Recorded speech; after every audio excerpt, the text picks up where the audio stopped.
Assalamualaikum warahmatullahi wabarakatuh. Bismillahirrahmanirrahim. Alhamdulillahirabbil alamin wassalatu wassalamu ala asrofil anbiya'i wal mursalin ala sayyidina Muhammadin wa ala alihi wa ashabihi ajmain wala haula wala quwata illa billahil aliyyil azim. Para pemirsa yang dirahmati Allah, kembali bersama saya Ahmad Munjid, Ketua Takmir Mardiyah Islamic Center UGM. Pada kesempatan kali ini sangat berbahagia sekali kami bisa bersilaturahmi sowan ke Wihara Mendut yang terletak persis di dekat Candi Mendut di Magelang ini. Dan pada hari ini saya berterima kasih sekali kepada tamu kita yang adalah juga guru saya, sahabat baik saya.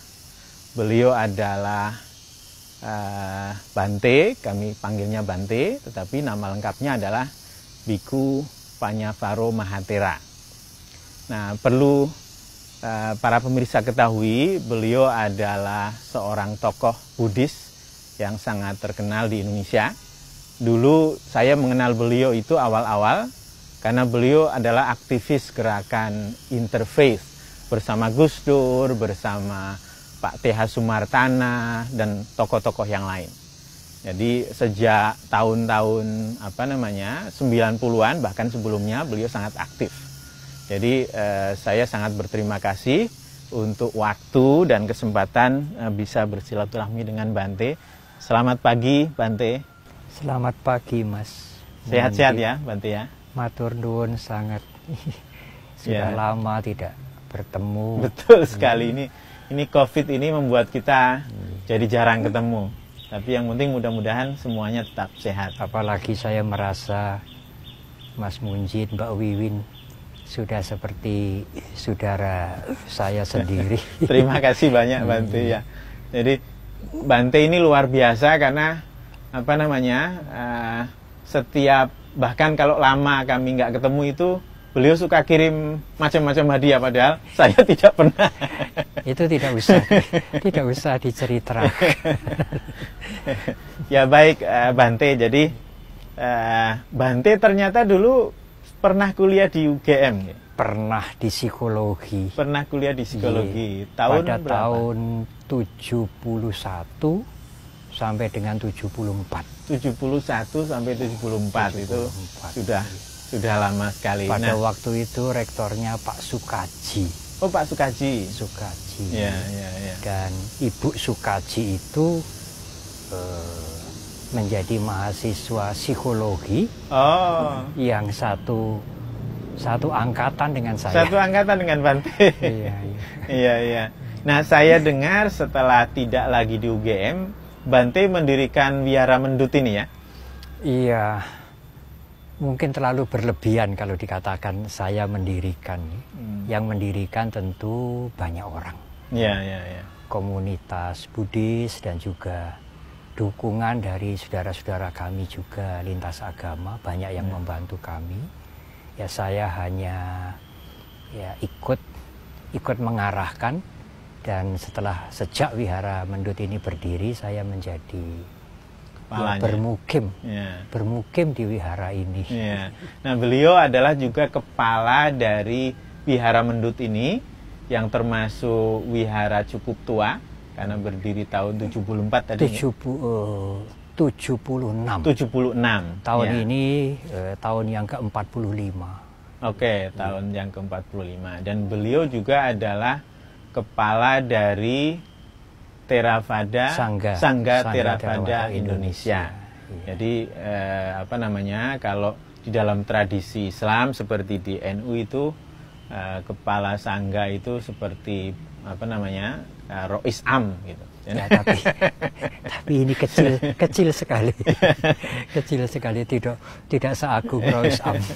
Ya, tapi ini hanya untuk meng-highlight bahwa peran dan ketokohan Bante Panyavaro ini sangat luar biasa di dalam komunitas Buddhis Theravada di Indonesia. Nah, Bante, kami datang ini khusus untuk belajar. Jadi kami ini umat Islam bulan Ramadan ini sedang berpuasa. Nah, kami ingin tahu, kaum Buddhis itu juga puasa ya, Bante? Mas Munjid, izinkan saya mengucapkan selamat lebih dahulu. Terima kasih. Menunaikan ibadah puasa untuk saudara-saudara kami Muslim. Terima kasih. Semoga semuanya yang berpuasa, yang melakukan ibadah puasa bisa paripurna. Amin. Sampai nanti Idul Fitri. Amin, amin.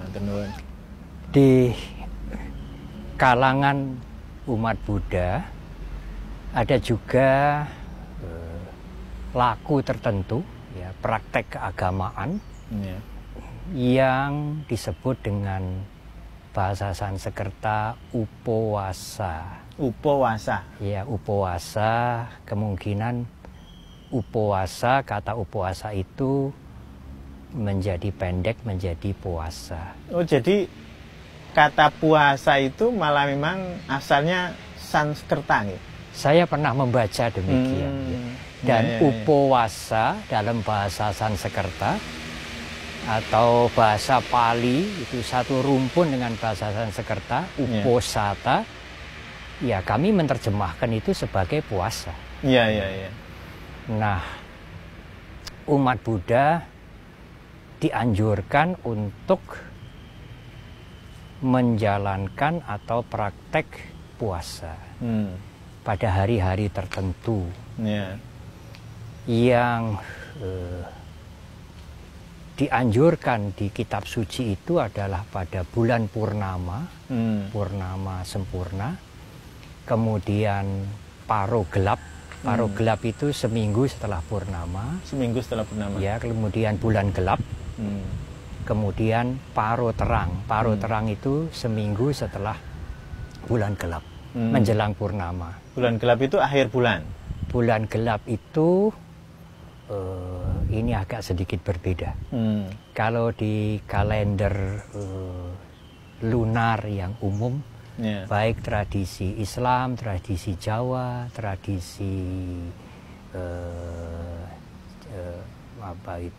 Imlek, bulan tanggal 1 itu adalah awal bulan, kemudian bulan purnama itu pertengahan bulan. Betul. Bulan gelap itu akhir bulan. Nah, di tradisi Buddhis, di kalender Buddhis agak berbeda. Oh gitu. Sehari setelah bulan terang itu bulan baru. Oh. Jadi kalau hari ini sehari setelah bulan purnama itu bulan baru. Jadi kalau hari ini purnama di bulan Waisaka, itu artinya akhir bulan Waisak. Oh. Besok sudah bulan lain, bulan Jesta. Dan itu puasa ya? Bulan Jesta itu dimulai sehari setelah bulan purnama sampai dengan bulan purnama yang akan datang. Oke. Jadi kalau kalender lunar yang tradisi yang lain, bulan purnama itu pertengahan bulan, kalender Buddhis bulan purnama itu akhir bulan. Akhir bulan. Dan di dalam 4 bulan itu dianjurkan untuk menjalankan 4 kali puasa. 4 kali puasa. Kalau saya mulai dengan bulan purnama, paro gelap seminggu setelah purnama, bulan gelap penuh, dan paro terang seminggu setelah gelap menjelang terang. Menjelang terang. Jadi itu artinya 4 kali itu 4 hari atau setiap kalinya bisa berapa hari itu? Nanti? 4 hari. 4 hari. 4 hari, sehari semalam. Sehari semalam. Nah, ukuran sehari semalam dalam tradisi Buddhis juga tidak dimulai dari pukul 00 sampai dengan pukul 24.00, tetapi hari pertama hari ini dimulai pada saat terang tanah. Dan itu waktunya berbeda-beda. Kalau pagi hari saya melihat daun-daun sudah tidak hitam tetapi sudah mulai hijau, atau saya bisa melihat guratan tapak tangan saya dengan tidak ada lampu, itu adalah awal dari hari ini. Lalu berakhir besok menjelang terang tanah. 24 jam. Itu yang disebut dengan sehari semalam. Dan sehari semalam itu umat Buddha melakukan puasa, upawasata, ya. Dalam sebulan ada 4 hari. 4 hari. Hanya lazimnya umat Buddha melakukan puasa itu tidak sampai sebulan 4 hari, tetapi umumnya mereka melakukan bulan purnama dan bulan gelap. Bulan purnama dan bulan gelap satu itu bulan ya? 2 kali, 2 kali. Itu pun tidak banyak, Mas Munjid. Itu pun tidak banyak. Karena puasa yang saya sebutkan itu tidak diwajibkan. Tidak diwajibkan. Ya. Kalau saya boleh meminjam kalimat saudara-saudara kami Muslim, itu sunnah. Sunnah. Ya, Ya, sunnah. boleh dilakukan, boleh tidak. Boleh tidak. Ya. Dan umumnya umat Buddha melakukan sebulan tidak sampai 4 kali, tetapi hanya 2 kali. 2 kali. Bulan purnama dan bulan gelap. Ya, ya. Dan itu pun juga tidak banyak. Yang melakukan itu tidak banyak. Ya. Karena mungkin tidak diwajibkan itu, jadi mungkin tidak banyak. Betul, ya. Sehingga saya sering mengejek umat Buddha dengan, cobalah lihat saudara-saudara kami Muslim ya, yang mengerti sekali ajaran atau yang mengerti ajaran tidak banyak, pada bulan Ramadan itu, pada bulan puasa mereka hampir hampir banyak. Semua puasa. Berarti, enggak semua juga Pak, tapi cukup banyak. Cukup banyak. Berarti 29 hari atau 30 hari. Betul. Kalau Anda sekalian, saya mengatakan begitu kepada umat Buddha, sebulan hanya puasa 2 kali, bulan purnama dan bulan gelap. Setahun Anda hanya puasa 24 kali. Kalah dengan saudara kami Muslim. Dan saudara kami itu 1 bulan penuh. Anda diberi keringanan seperti kredit. Seperti boleh kredit sebulan. Sebulan mengangsur 2 kali. Itu pun Anda malas untuk memenuhi kredit itu. Tapi ada nggak yang wajib itu? Artinya mungkin bukan wajib untuk semuanya, tapi anggota sangga atau begitu, siapa itu ada yang wajib apa enggak? Saya mulai dengan umat yang berumah tangga dulu nih, Mas Munjid, bukan biksu ya, bukan yang tinggal di wihara. Kalau menjalani atau praktek puasa pada hari-hari uposata itu, tetapi dengan catatan, misalnya hari Minggu mereka tidak ngantor, tidak bekerja. Tetapi hari Minggu itu bukan bulan terang, bukan bulan gelap, juga bukan paruh gelap, paruh terang. Tapi hari ini saya kepingin atau saya ingin melaksanakan, menjalani upawasata, puasa. Maka hari itu adalah hari upawasata untuk dia. Meskipun bukan salah satu di antara 4 yang direkomendasikan di kitab suci itu. Nah, itu pun juga tidak wajib. Yang tidak wajib itu yang disebut dengan menjalani uposata atau upuasa itu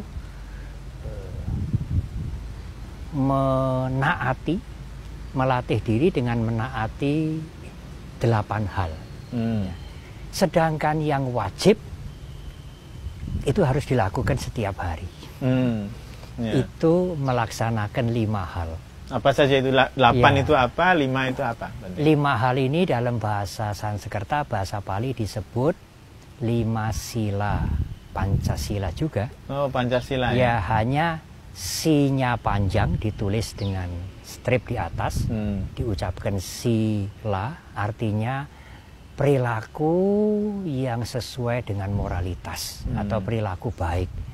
Susila itu ada kaitannya dengan itu? Su itu indah, sila itu perilaku baik yang indah. Tetapi Pancasila Buddhis ini Pancasila, sinya yang panjang. Sinya yang panjang. 5 perilaku yang sesuai dengan moralitas atau sering dikatakan perilaku yang baik, seperti tadi disampaikan. mereka yang memegang Pancasila boleh disebut susila, ya. Punya sila, punya perilaku yang indah, yang baik. Dan itu wajib. Itu wajib bagi umat Buddha seumur hidup. Wajib seumur hidup. Iya. Yang pertama, berprasetya untuk menghindari pembunuhan. Makhluk sekecil apapun. Yang kedua, tidak mengambil barang-barang yang bukan menjadi haknya. Dengan kalimat yang lain, mencuri. Apalagi kalau bicara korupsi, wah itu itu sudah terlalu besar. Yang ketiga, tidak melakukan perilaku yang tidak pantas, yang tidak susila dengan yang bukan pasangannya. Persinahan dengan kalimat yang lain. Yang keempat, berprasetya menjaga ucapan untuk menghindari kebohongan, fitnah, kalimat yang keras, termasuk sekarang mungkin hoax itu. Dan yang terakhir, makan atau minuman yang memabukkan, yang menghilangkan kesadaran. Pancasila ini, 5 moralitas perilaku baik ini wajib. Wajib. Jadi tidak dibenarkan menghilangkan nyawa makhluk yang lain, sekecil apapun, tidak mengambil, tidak mencuri harta orang lain, tidak berzina, tidak berbohong, dan ucapan-ucapan yang tidak berguna, tidak mabuk. Dan tidak mabuk. Oke, itu wajib sepanjang hidup untuk semua kaum yang fakultatif, yang sunnah itu yang dilaksanakan sebagai puasa pada 4 hari ini atau pada hari-hari tertentu yang dia pilih sesuai dengan kesempatan yang dia punyai. Yang 5 ini ditambah 3 menjadi atta sila atau hastasila. Hastasila 8. Hastasila 8. Nah, yang 5 ini yang ketiga diubah. Yang ketiga tadi tidak berzina, atau tidak melakukan perilaku yang tidak baik, termasuk hubungan seksual yang bukan dengan pasangannya.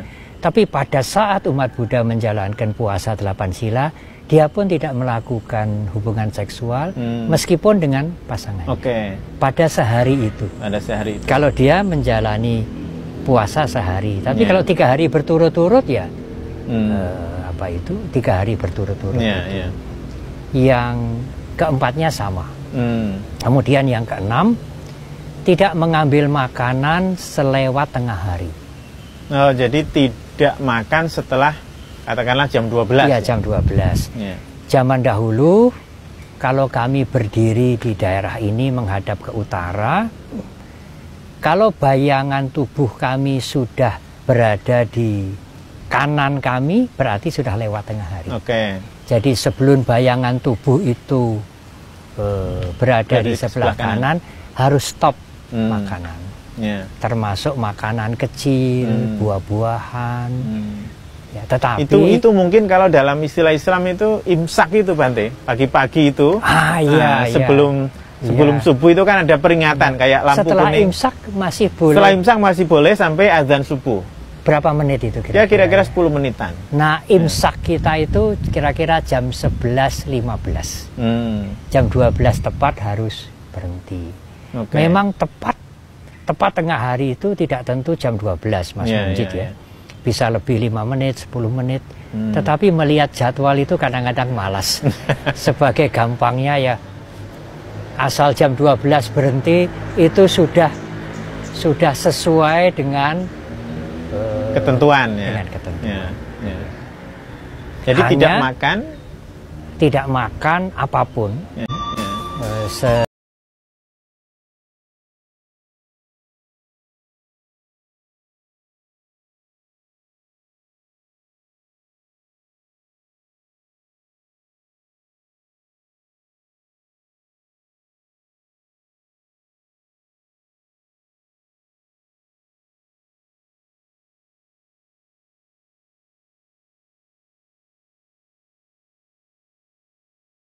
Minuman disebut obat. Kalau misalnya badan merasa kurang sehat, kemudian pencernaan merasa kurang enak, diizinkan untuk mengambil minuman manis seperlunya. Termasuk semua obat-obatan, apakah ramuan, apakah pil, itu ya, bisa dikonsumsi setelah jam 12. Khusus susu, apakah susu kental, Indomilk ataukah susu segar, itu tidak boleh diminum setelah jam 12 karena susu digolongkan makanan. Tetapi begini Mas Munjid, ada yang umat Buddha yang menjalani puasa tidak keras, mungkin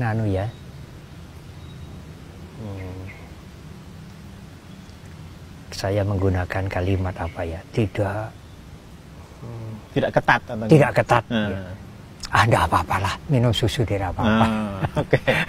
Itu dibedakan oleh apa aliran, misalnya apa sekte, misalnya apa yang begitu itu yang Mahayana, apa Theravada, atau juga di dalam Theravada ada yang ketat, ada yang kurang ketat?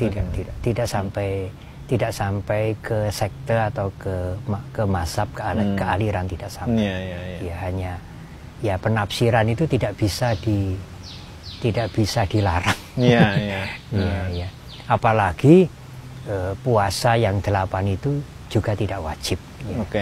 Karena itu dia bisa mengambil yang ketat, yang keras, dia bisa mengambil ukuran yang sedang, dia bisa mengambil yang ringan-ringan saja. Nah, kembali kalau yang 8 tadi, yang ke-6 itu tidak makan setelah lewat tengah hari. Yang ke-7, tidak boleh najak gita wadita, tidak boleh menari, menyanyi, bermain musik. Menari, menyanyi, bermain musik. Pada hari dia puasa.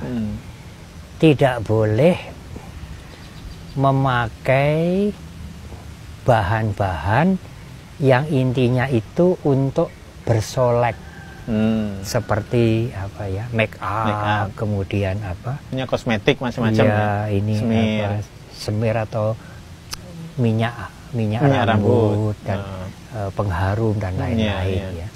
Yang terakhir, menghindari tempat duduk dan tempat tidur yang tinggi dan mewah, sehingga pada hari upawasata itu atau uposata, saat mereka menjalankan puasa, mereka biasanya tidur di lantai dengan alas sederhana, atau kalau di divan atau di tempat tidur, ya tempat tidur yang rendah. Ya. Ada yang mengambil pedoman, kalau kita duduk di kursi dan duduk di tempat tidur itu, kaki kita tidak menggantung, tapi bisa langsung menapak di tanah. Kemudian yang mewah bagaimana? Ya tempat duduk yang besar, yang bisa untuk duduk berdua atau bertiga, dan ya seperti kalau tidur bisa nyenyak gitu. Ya seperti tahta begitu kita menghindari. Kemudian tempat tidur yang sebetulnya bisa digunakan berdua, tetapi kita tidur sendiri. Nah itu dimasukkan kriteria mewah. Sehingga pada hari puasa itu menghindari itu. Banyak juga di tempat-tempat tertentu pada saat mereka menjalankan puasa itu, ya umumnya juga, utamanya juga pada waktu bulan purnama, bulan gelap tidak begitu populer, mereka mengungsi ke wihara. Karena kalau di wihara mereka tidur di tempat yang sederhana, duduk juga. Nah, kalau itu tadi kan untuk awam ya, Bante. Kalau untuk apa namanya, seperti biku, seperti Bante sebagai biksu, sebagai biku itu sepanjang hayat itu puasanya. Saya sering mengatakan begini Mas Munjid, mungkin saya tidak puasa. Maksudnya gimana? Begini ya. Kalau umat Buddha awam sehari makan bisa 3 kali ya, pagi, siang, sore, bahkan mau tidur mungkin ngemil. Kalau dia sekarang sore jangan makan, malam tidak boleh ngemil, apapun, roti-roti ya tidak boleh, buah-buahan tidak boleh, apalagi makanan berat. Jam 12 berhenti. Berarti dia puasa toh. Puasa dari kebiasaannya makan 3 kali atau 4 kali. Kalau saya sebagai biku sudah puluhan tahun, makan hanya pagi dan siang, pagi dan siang. Tidak pernah makan sore atau malam. Apakah itu puasa? Ya puasa tapi memang aturannya begitu. Puasa itu kan kalau saya mengurangi. Misalnya, saya makan pagi dan siang, makan pagi dan siang. Sepanjang puluhan tahun, sore tidak makan. Hari ini siang saya tidak makan. Itu saya puasa. Tetapi kalau pagi siang memang berpuluh-puluh tahun begitu. Tidak ada dalam sudah menjadi dalam kebiasaan. kamus saya bahwa sore jam berapa nanti akan makan ya. Kalau di luar Mendut ini nanti akan makan di mana ini, di wihara atau diajak makan keluar, itu tidak pernah terlintas sama sekali karena memang jadwalnya sudah begitu. Jadwalnya sudah begitu. Seperti umat Buddha awam jam 12 malam kan tentu tidak makan ya. Jadi tidak pernah berpikir nanti malam jam 12 makan, tidak pernah berpikir karena tidak ada kebiasaan. Kebiasaan makannya itu pagi siang sore, pagi siang sore, pagi siang. Begitu sore tidak boleh makan, saya puasa. Nah kalau saya ini tidak puasa. Puluhan tahun. Tidak puasa. Nah begini Mas Munjid, ada para biku yang makan hanya 1 kali. Dan itu pun diambil sebelum tengah hari.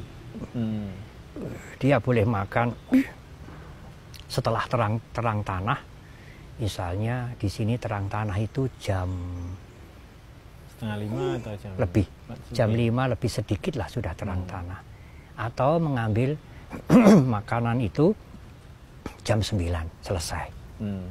Nah, jadi pagi tidak sarapan, kemudian menjelang imsak itu juga tidak makan sahur, ya. Hanya 1 kali. Nah, biku yang menjalani latihan seperti itu boleh disebut puasa. Tapi istilahnya bukan upawasata atau puasa, kami menggunakan istilah dutangga. Apa itu artinya? Dari kata duta, tetapi dunya ini dengan H, D-H-U-T-A. Kalau D-U-T-A itu kan duta, utusan, messenger ya. D-H-U-T-A ini artinya sulit. Duta angga digabung menjadi dutangga. Dia melakukan praktek yang sulit. Praktek yang sulit. Ya. Itu ada 13 macam. Saya boleh menjalani sebagian, boleh tidak sama sekali dari 13 dutangga itu. Nah itu yang mungkin boleh disebut. Misalnya apa dari 13 itu? Nanti. Makan sehari sekali, kemudian saya harus menerima makanan dengan mangkuk yang saya terima pada waktu saya berjalan untuk menerima makanan. Jadi tidak menerima makanan dengan duduk di kursi atau duduk di bawah kemudian diberikan. Tidak, saya harus berjalan membawa mangkuk, going for alms, untuk menerima sedekah dari siapa saja yang sudi, yang berkenan memberikan makanan. Kalau hanya sedikit ya itulah makanan untuk saya hari ini. Kalau cukup banyak ya saya makan seperlunya. Kemudian tidur tidak di ruangan, di bawah pohon. Ya, lalu bagaimana? Ada atap sederhana dari seperti payung hujan itu diberi kelambu. Nah, itu juga dilakukan, ada yang ketat, ada yang sedang, ada yang ringan. Yang ketat harus begini. Yang sedang boleh begini. Atau boleh begini. Yang ringan boleh nyandar. Dan di belakangnya ada sandaran, ada bantal. Iya, lalu saya tidak ingat sekali karena hal-hal itu keras. Saya pernah menjalani itu pada waktu relatif usia masih muda, masih semangat. Apa ini merupakan bagian dari proses seseorang akhirnya menjadi biku gitu menjalani Tidak. yang keras tadi itu? Tidak. Yang keras itu adalah menjalani ekstra. Jadi dalam bahasa Jawa mungkin laku ekstra, yaitu puasa itu. Ya. Jadi kalau dia tidak menjalani sama sekali, tidak pernah menjalani sama sekali, satu pun dari 13 itu tidak dijalani sama sekali. Kalau yang 8 sila untuk umat, untuk berumah tangga itu harus dijalankan semua, dijalani semua. Kalau dia menjalani puasa, tidak boleh diambil salah satu atau salah dua. Tapi kalau yang 13 ini tidak harus 13. Terserah. Boleh salah satu. Dan boleh tidak sama sekali. Jadi itu bukan persyaratan untuk menjadi biksu. Pokoknya itu mungkin bisa disebut sebagai credit point gitu ya? Iya, sebagai tambahan. Tambahan. Sebagai tambahan. Gitu. Kalau kan tiap-tiap biksu itu kan juga ada yang cenderung mengajar meditasi, ada yang cenderung memberikan khotbah, ceramah, ada yang cenderung di dunia pendidikan, tapi ada yang cenderung ke pertapaan. Saya tidak cenderung ceramah ke mana-mana, saya juga tidak menyukai proses belajar mengajar di pendidikan formal. Saya ingin menjadi pertapa saja. Jadi ritual gitu anunya. Yang jadi fokusnya itu kepertapaannya itu adalah salah satu atau 13 dutangga ini. Tidak dibenarkan dia menjalankan laku keras sebagai puasa dengan caranya sendiri. Dengan caranya sendiri. Seperti misalnya saya tidak makan sajalah. Sehari semalam ini tidak makan. Saya hanya makan sepotong pisang saja sore hari. Nah, tidak dibenarkan. Karena itu tidak termasuk peraturan untuk kebikuan, juga tidak termasuk di antara yang 13 itu. Jadi peraturan itu untuk menjagai supaya praktek kebikuan ini jangan menjadi tidak karu-karuan. Tidak karu-karuan sesuai dengan seleranya sendiri.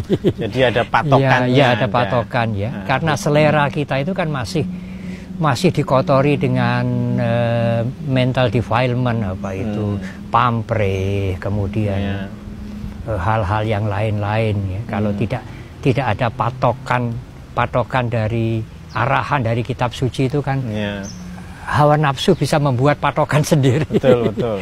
Nah sekarang ini Bante, dengan segala macam bentuk tadi puasa di dalam tradisi Buddhis itu, itu tujuannya apa Bante? Orientasinya apa? Tujuannya apa? Kira-kira? Tujuan utamanya adalah Mas Munjin, mengendalikan perilaku. Mengendalikan perilaku. Bukan nafsu. Ya. Itu tujuan utama ya, tujuan utama. Kalau perilaku itu dikendalikan, maka dorongan mental yang buruk, yang sering disebut dengan hawa nafsu itu tidak mendapatkan kesempatan untuk dipenuhi. Ya, maka hakikatnya adalah mengendalikan hawa nafsu. Melalui perilaku. Melalui mengendalikan perilaku. Mengendalikan tidak membunuh, tidak mencuri. Kalau puasa ya tidak melakukan hubungan seksual. Tidak mengucapkan ucapan-ucapan yang buruk, tidak mabuk, mengurangi makanan kan. Kalau tidak ada latihan kan kita bisa makan makan sampai kapanpun ya kan. Dan apapun. Tidak mendapatkan kesempatan untuk dipenuhi. Ya, maka hakikatnya adalah mengendalikan hawa nafsu. Melalui perilaku. Melalui mengendalikan perilaku. Mengendalikan tidak membunuh, tidak mencuri. Kalau puasa ya tidak melakukan hubungan seksual. Tidak mengucapkan ucapan-ucapan yang buruk, tidak mabuk, mengurangi makanan kan. Kalau tidak ada latihan kan kita bisa makan Makan sampai kapanpun ya. Dan apapun. Iya, makan kan bukan kejahatan toh ya. Kan tidak mencuri, tidak mengganggu yang lain ya. Tetapi itu kan pelampiasan dari hawa nafsu yang tidak ada akhirnya. Betul. Dan begitu dipenuhi, kalau dipenuhi kan nanti tidak menuntut lagi. Kalau hawa nafsu itu makin dipenuhi makin menuntut ya. Makin hawa nafsu akan berhenti kalau justru kalau stop maka akan berhenti begitu, termasuk menari, menyanyi, tidur di tempat yang bagus, yang mewah itu ya. Coba latihan itu untuk tidak melakukan itu dulu. Supaya hawa nafsu ada waktunya untuk berhenti begitu. Menyanyi itu, kalau yang dimaksud nyanyi apa di sini Bante? Karena yang saya tahu beberapa ritual dalam Buddhis itu kan ada menghibur lagunya. diri. Oh, menyanyi sebagai hiburan. Iya. Kalau yang disebut mendaraskan doa-doa atau dalam bahasa Inggris disebut chanting, chanting itu bukan nyanyi ya. Iramanya tertentu, tidak supaya merdu dan menghibur yang mendengar itu tidak. Itu hanya sebagai salah satu cara untuk memudahkan menghafal dan salah satu kelasiman untuk mengingat bahasa asing. Oh, jadi dalam pengertian itu ya nyanyi. Nah, kalau tadi tujuannya untuk mengendalikan hawa nafsu melalui pengendalian perilaku. Itu akhirnya orientasi akhirnya gimana itu, Bante? Orientasi akhirnya, aduh. Setelah, nah kan saya pengen tahu aja ini kalau di dalam tradisi Buddhis itu kalau hawa nafsu terkendalikan, itu terus gimana? Secara garis besar ya, Mas Munjin, tujuan utama kita ini kan bebas dari duka, bebas dari suffering. Karena suffering itu penyebabnya adalah nafsu keinginan. Nafsu keinginan yang tidak terkendali, nafsu keinginan yang sudah menjadi nafsu, bukan keinginan yang berdasarkan wisdom atau kearifan, itu menimbulkan ketegangan, persoalan, menimbulkan bermacam-macam problem yang kami menyebut dengan duka, dengan penderitaan. Nah, untuk mengakhiri penderitaan itu, dan akhir dari penderitaan itu kami menggunakan kalimat bebas dari penderitaan. Nirwana itu atau? Nirwana atau nibbana itu kan berhentinya arus. Arus di sini adalah arus hawa nafsu. Hanya mungkin istilah nirwana itu sudah polluted. Ditafsirkan macam-macam. Saya melihat ada hotel, ada restoran disebut nirwana gitu ya. Mungkin mereka berpikir, oh nirwana ini lebih lebih semarak, lebih menggoda daripada kami menggunakan istilah restoran surga atau apa itu night club surga, lebih baik, lebih menarik mungkin ini restoran nirwana. Padahal itu artinya bertentangan dengan yang tadi. Berhentinya arus hawa nafsu. Dan itu bukan tempat. Jadi dalam kehidupan sekarang ini pun seperti Buddha Gautama dan kami menyebut orang-orang suci, kalau arus hawa nafsunya berhenti, maka dia sudah mencapai nirwana.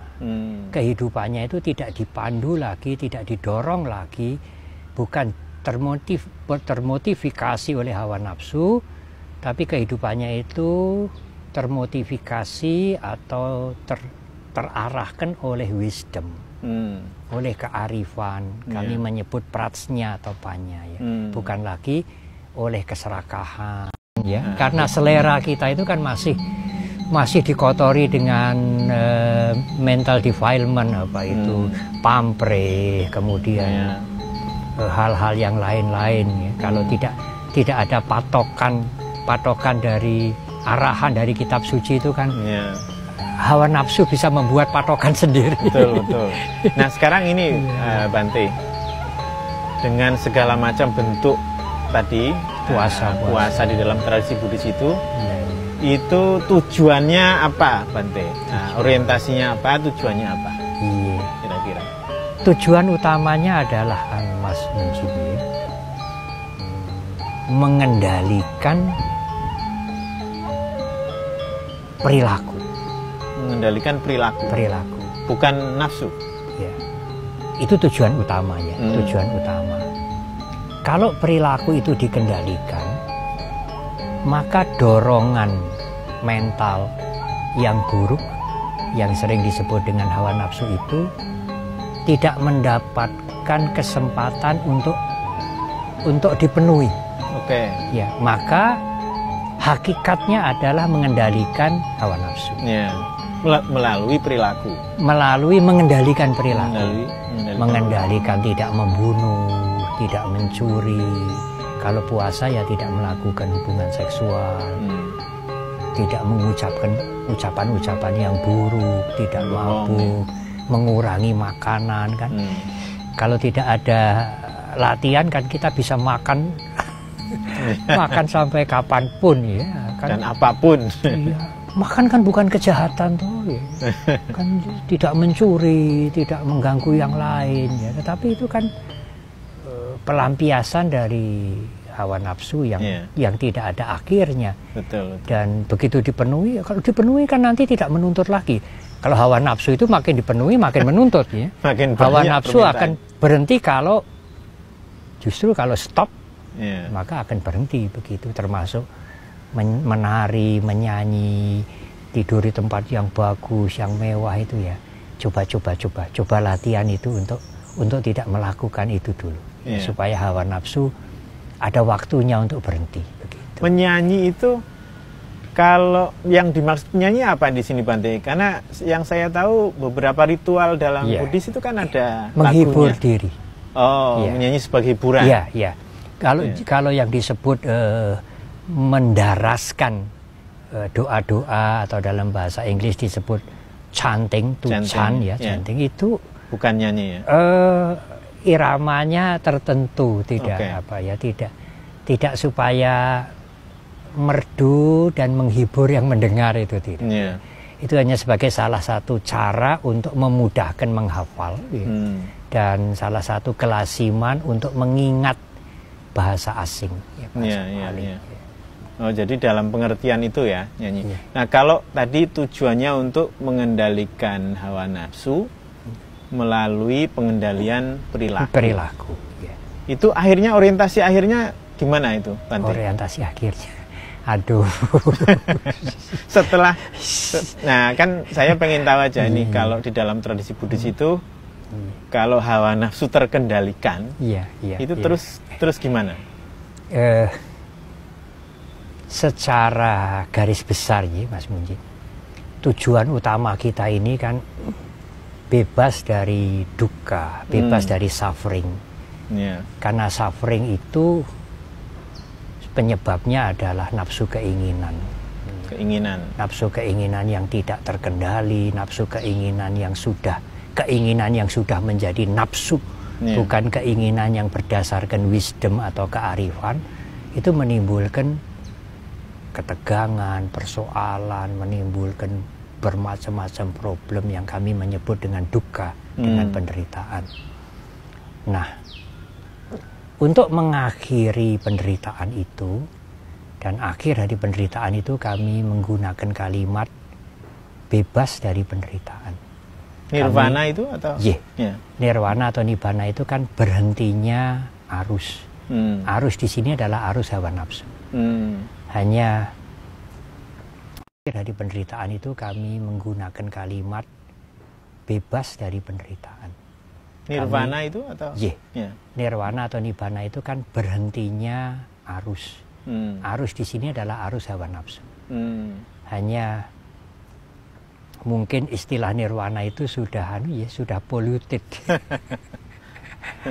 Ditafsirkan macam-macam. Saya melihat ada hotel, ada restoran disebut nirwana gitu ya. Mungkin mereka berpikir, oh nirwana ini lebih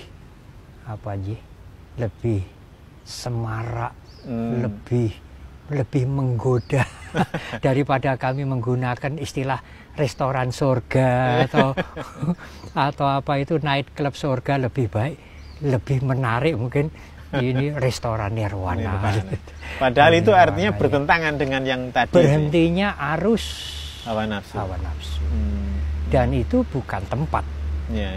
Jadi dalam kehidupan sekarang ini pun seperti Buddha Gautama dan kami menyebut orang-orang suci, kalau arus hawa nafsunya berhenti, maka dia sudah mencapai nirwana. Kehidupannya itu tidak dipandu lagi, tidak didorong lagi, bukan termotivasi oleh hawa nafsu, tapi kehidupannya itu termotivasi atau terarahkan oleh wisdom, oleh kearifan. Kami menyebut pratsnya atau panya, ya. Bukan lagi oleh keserakahan, kebencian, dendam, kemarahan, keakuan, kecongkaan, keakuan, dan lain-lain. Nah, kalau kami menyebut mentally defilement, kalau kotoran batin atau mudahnya disebut hawa nafsu itu bisa diselesaikan, ya selesailah. Selesailah tujuan kami menjadi umat Buddha, menjadi biku ini. Dan itu tidak hanya dicapai oleh para biku, umat Buddha juga bisa mencapai itu. Begitu. Karena dalam pandangan Buddhis, para biku itu bukan agent, bukan yang mewakili umat supaya permohonan atau doa para umat ini lebih terkabuli. Bukan, masing-masing adalah umat Buddha yang mempunyai latihan yang berbeda, begitu. Nah, kalau mentally defilement, kotoran batin atau hawa nafsu itu bisa diselesaikan, ya selesailah suffering, selesailah penderitaan ini. Nah, untuk menyelesaikan hawa nafsu itu yang paling mudah adalah sila, mengendalikan tadi 5, 8 ucapan atau perilaku, apa yang 5, apa yang 8, apa seperti kami yang ratusan ini. Lalu yang kedua adalah meditasi. Meditasi itu langsung membersihkan mental. Gitu. Karena pada saat kita meditasi itu mental berusaha untuk fokus pada kesadaran. Ya, semua keinginan, memori, worry dan lain-lain tidak diladeni dulu. Kemudian yang ketiga itu mengembangkan insight wisdom. Jadi bukan wisdom dari intelektual, bukan wisdom dari membaca, wisdom yang muncul dari praktek spiritual. Perenungan. Iya, kami menggunakan istilah insight. Jadi bukan perenungan, tetapi dari menjalani sila, dari meditasi ini maka akan muncul yang disebut dengan wisdom. Salah satu ciri dari wisdom atau pratsnya atau panya itu adalah siap menerima perubahan. Jadi kalau sewaktu-waktu keluarga kami meninggal, terjadi kerusakan, terjadi bencana, ya tidak ada goncangan di dalam. Ya demikianlah alami. Saya pernah diberitahu oleh oleh salah satu pimpinan agama, mungkin istilahnya di Muslim sunatullah, ya. Sunatullah, ya alami. Sunatullah itu ketentuan Allah, ya, ini alami, ya. Meninggal, rusak dan sebagainya gitu. Kemudian juga tidak apa yang kita lakukan, apa yang kita kerjakan itu pikiran tidak mengklaim, oh aku sudah berhasil, aku sudah berjasa. Itu keakuan itu menjadi tidak ada lagi. Nah, lenyapnya keakuan, menerima hukum alami ini, nah itu adalah mungkin yang terakhir ini, Biku. Ini kita kan sekarang sedang mengalami wabah. Itu kira-kira kalau dari perspektif Buddhis, bagaimana melihat wabah COVID yang sedang kita alami ini, dan apakah ada praktek ritual tertentu seperti puasa yang kemudian dianjurkan dalam rangka menghadapi wabah? Di dalam kitab suci Tripitaka dijelaskan bahwa penyakit itu bisa muncul dari 4 sebab. Apa saja itu? Yang pertama adalah iklim. Jadi perubahan iklim yang mendadak atau seseorang yang biasa tinggal di negara yang iklimnya sejuk dingin lalu pindah ke tropis atau sebaliknya, itu bisa menimbulkan penyakit. Yang kedua adalah makanan. Ya, makanan-makanan tertentu itu yang tidak sesuai dengan tubuh seseorang bisa menimbulkan yang banyak penyakit. Mengandung zat kimia.